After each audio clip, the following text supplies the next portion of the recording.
You are watching South Asia Newsline and here are the top stories we are tracking for you on Wednesday, the 19th of July.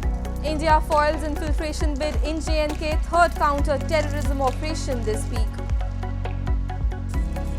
Pakistan government to retire early to move elections ahead, reports suggest. And Sri Lanka's Tamil lawmakers urge PM Modi to pressurize Wickremesinghe on power sharing.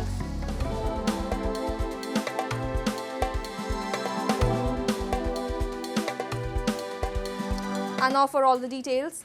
In a joint operation by the security forces, 2 terrorists were eliminated near the LOC in Kupwara district of India's Jammu and Kashmir territory.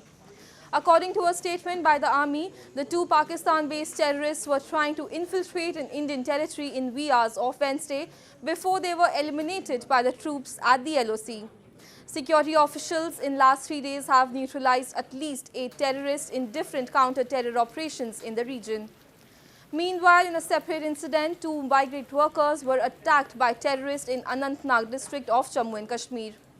The condition of the victims was said to be stable and a search operation had been launched till the last reports came in.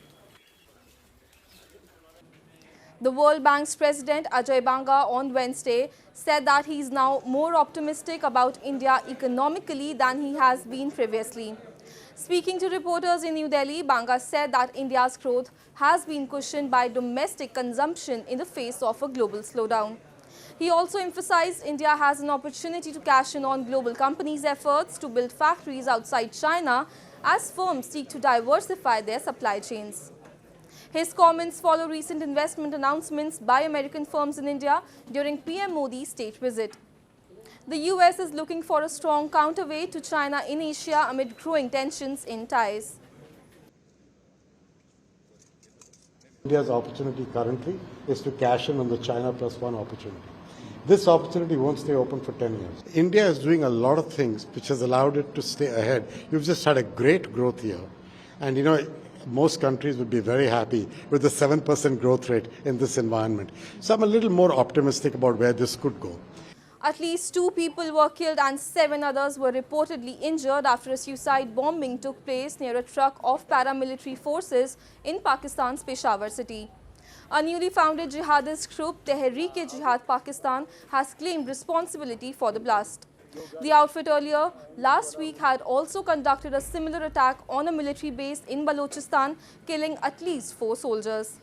Jihadist groups including the TTP in recent days have stepped up attacks after a revoking ceasefire agreement with the Pakistan government. Pakistan Army has claimed terror and jihadist outfits had found safe havens in neighboring Afghanistan under the Taliban regime. However, the de facto Afghan authorities have denied the acquisition and said they will take action only if Pakistan shares any evidence. में frontier core की गाड़ी को निशाना बनाया गया है। Apparently अभी तक जितना हमने असेस किया है ये एक BBID भी हो सकता है। बाकी जावियों के ऊपर भी इन्वेस्टिगेशन चल रही है। इसमें हमारे पास काउंटर टेररिज्म डिपार्टमेंट, हमारी जो यहाँ पे इलाके की पुलिस है और बाकी तमाम एजेंसीज जो हैं उनकी सपोर्ट भी है और हम इसको डिफरेंट एंगल से अभी इन्वेस्टिगेट कर रहे हैं। In a major turn of events, Pakistan's ruling coalition PDM has decided to dissolve the parliament on August 8, 4 days ahead before it is constitutionally required to do so, Reuters has reported, quoting local media. Information Minister Maryam Aurangzeb, however, said dissolution date will only be announced after consultation is held with all coalition partners. As per Pakistan's constitution, a caretaker government following early dissolution of parliament will have 90 days to hold a general election, but it would have 60 days if the government hands over power at the designated time. PM Sharif had taken the reins of power after his predecessor Imran Khan was ousted in a vote of confidence last year. Ever since then, Khan has been campaigning for an early election in the country, urging the federal government as well the powerful military. UNAMA, the UN assistance mission in Afghanistan, has said that the de facto authorities continue to restrict the rights of women and girls as it highlighted the human rights situation under Taliban in a report this week. The UNAMA has recorded instances of further limitations on women's freedom of movement and participation in employment. The report also includes that arbitrary arrests and detentions of former government and military personnel often accused of affiliation with the National Resistance Front are also ongoing, particularly in Kabul and Panjshir provinces. After the Taliban seized power in 2021, members of security forces of the former Afghan government fled to Panjshir with equipment and arms and joined the NRF. In response, the Taliban has retaliated against captured fighters and targeted the civilian population in Panjshir to force compliance and submission. A group of Sri Lankan lawmakers of the Tamil National Alliance has urged Indian Prime Minister Narendra Modi to prevail upon their President Ranil Wickremesinghe to fulfill the commitments made to India with regard to sharing powers of governance. This comes as Wickremesinghe is scheduled to visit India on Friday for his first foreign trip after taking over as president. In the letter, the TNA leader said the twin purposes of the India-Lanka Accord, safety and security of the Tamil people and the security of India, were still unattainable even after 36 years of it being signed. Since December last year, Wickremesinghe had opened dialogue with the TNA in a bid to settle the long-standing Tamil minority demand for political autonomy. Sri Lanka has had a long history of failed negotiations with the Tamils. The overflowing Yamuna river, which has touched the outer walls of India's iconic Taj Mahal, has raised worries of local residents.